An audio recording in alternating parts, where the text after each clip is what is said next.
Hello, you're watching News Mongolia on MNB World. I'm your host, UNIDO. Our top stories. A proposal is put forward to celebrate the 30th anniversary of the new democratic constitution. The Minister of Food, Agriculture and Light Industry delivered a speech at the UNIDO's General Conference. The third meeting of the Mongolia-Canada Joint Committee on Agriculture was held. For other news, stay tuned.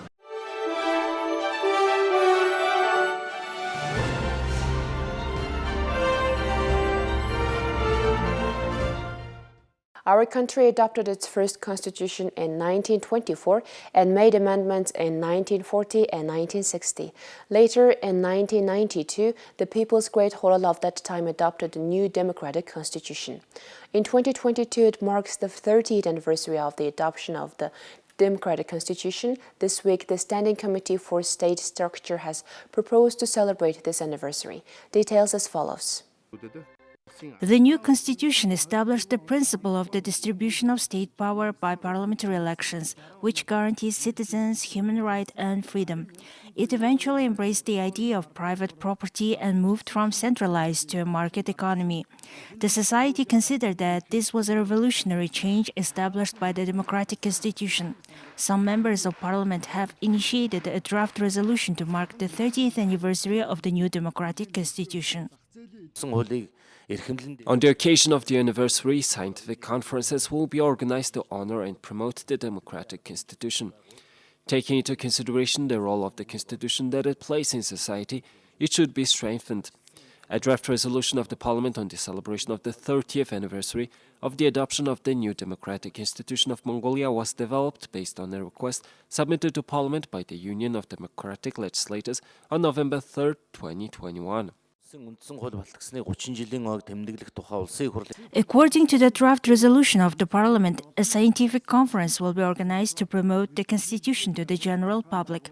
It is also planned to pay tribute to the deputies of the People's Congress, members of the State Conference, members of the working group and scholars of the time, who participated in the discussion and the adoption of the Constitution. The members of Parliament who drafted the resolution also believed that measures should be taken to promote the activities of the legislators to children and youth. In addition, members of the Standing Committee for State Structure believed that it is appropriate to instruct all levels of state organizations as well as province and capital city citizens representatives to follow the decisions and recommendations of relevant organizations on marking the 30th anniversary of Constitution, taking into account the current pandemic situation. The Ministry of Health reported that 375 new COVID-19 cases were confirmed today and 3 more people have died. The Ministry of Health today on December 3rd has reported that 375 new COVID-19 cases were detected in the past 24 hours after tests were carried out at PCR laboratories across the country. Unfortunately, 3 patients, 2 women and 1 man, all with underlying health conditions, died of COVID-19 complications.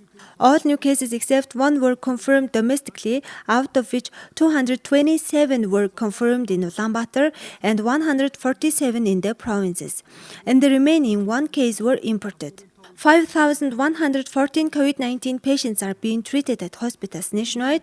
Additionally, 9,974 patients are being treated at home. Among the 5,114 COVID-19 patients being treated at hospitals nationwide, 2,034 are showing mild symptoms of illness and 98 are in critical condition. In the case of Mongolia, the number of confirmed cases has decreased by 70%.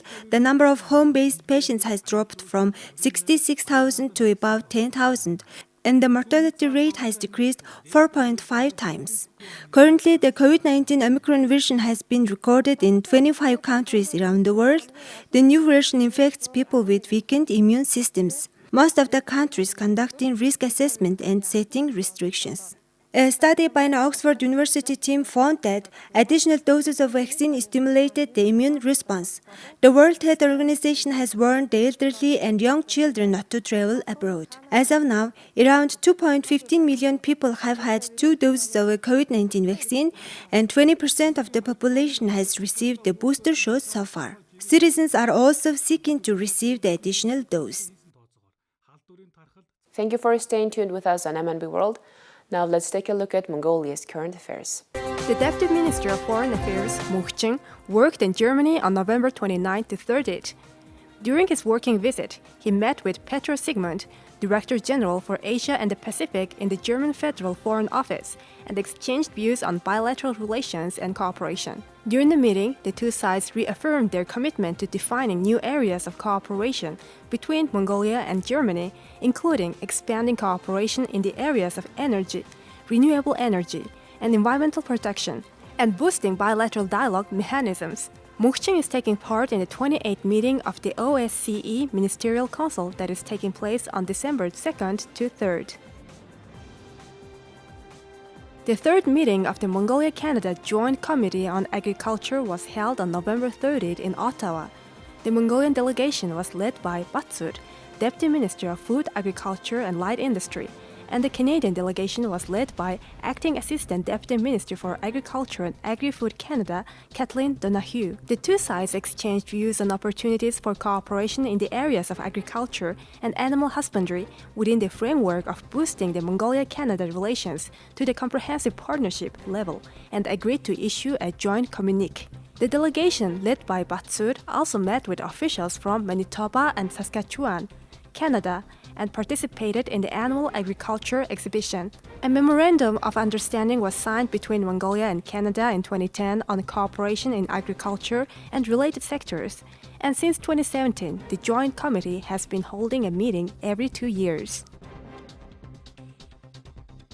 The 90th session of the General Conference of the United Nations Industrial Development Organization took place in a hybrid form under the theme Building a Better Future in Vienna, Austria from November 29th to December 3rd. Min Tse-hung, the Minister of Food, Agriculture and Light Industry, attended the conference online and delivered his speech. In his statement, the minister noted the importance of UNIDO's role in implementing the Sustainable Development Goals, as well as overcoming global challenges caused by the COVID-19 pandemic. He also expressed Mongolia's willingness to boost its cooperation with UNIDO in reaching SDG number 9. During this year's General Conference, UNIDO presented its reports for 2019 and 2020, as well as over 30 challenges that UNIDO is focusing on, including issues in the energy, environmental and agriculture sectors, as well as gender inequality and actions being taken to increase women's rights. Now let's check on the currency exchange rates provided by Mongol Bank.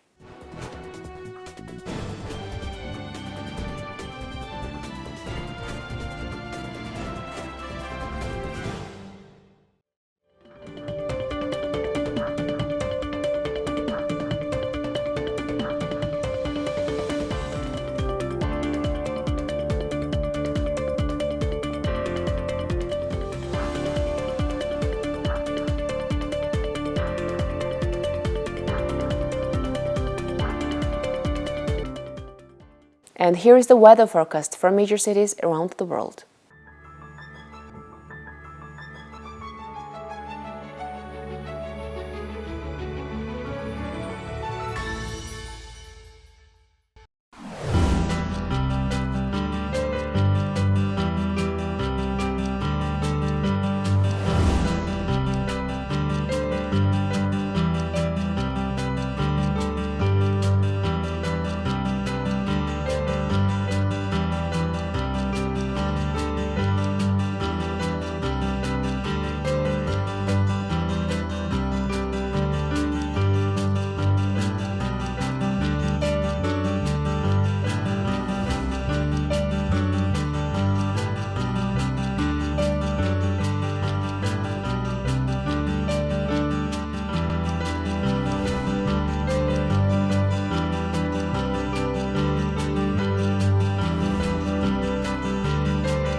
Well, that's it for today. Thank you for staying with us on News Mongolia.